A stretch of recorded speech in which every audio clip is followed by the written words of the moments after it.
Salut tout le monde, c'est Rémi, j'espère que vous allez bien et bienvenue dans une nouvelle vidéo. Il y a quelques semaines, je suis tombé sur une publicité qui présentait des puzzles en 3D de stades de foot. Parmi ces stades, il y avait le Camp Nou, le Bernabeu, Old Trafford, l'Emirates Stadium, le Vélodrome, enfin la plupart des stades connus et chacun coûtait aux alentours de 30 €. En regardant la plupart des photos, j'ai été vraiment intrigué parce que le rendu était plutôt pas mal.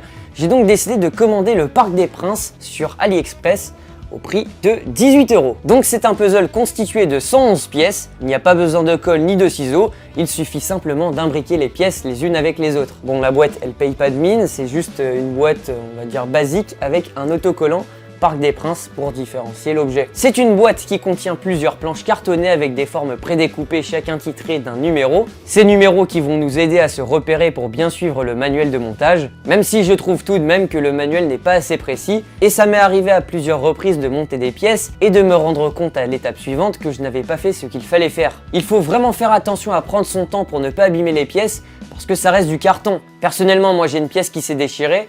C'est le contour du toit du stade qui est une pièce très fragile, donc il ne faut pas hésiter à renforcer les pièces avec des morceaux de scotch ou de mettre de la colle pour bien solidariser les pièces les unes avec les autres. Aussi, les pièces rentrent assez facilement dans les trous qui leur correspondent, donc pas besoin de forcer. Ce qui peut faire peur au début, c'est que les pièces semblent vraiment fragiles, mais une fois qu'on a lié les différentes couches qui composent le stade, on obtient une pièce assez rigide. Le résultat est vraiment très satisfaisant, j'ai mis un peu plus de 2 heures à le monter, sachant que j'avais fait des erreurs dans certaines étapes, j'ai donc été amené à recommencer plusieurs fois. Franchement, c'est une très belle pièce de décoration. Malgré tout, quand on y va à la loupe, on peut remarquer plusieurs défauts. Notamment les numéros des pièces qui sont parfois visibles, les imprimés en décalé. Et le plus gros défaut de ma pièce, c'est le terrain, puisque même en ayant parfaitement respecté le manuel, les lignes du terrain ne se rejoignent pas. Après, bien sûr, il peut s'agir de défauts qui ne sont présents que sur les versions AliExpress. Après voilà, de loin, ça reste quand même un bel objet de décoration. On peut y ajouter des lumières ou construire un diorama à partir de ça. Pour conclure, entre 10 et 20 €, c'est un bon rapport qualité-prix. Voilà, après 30 €, ça fait peut-être un peu trop cher pour du carton.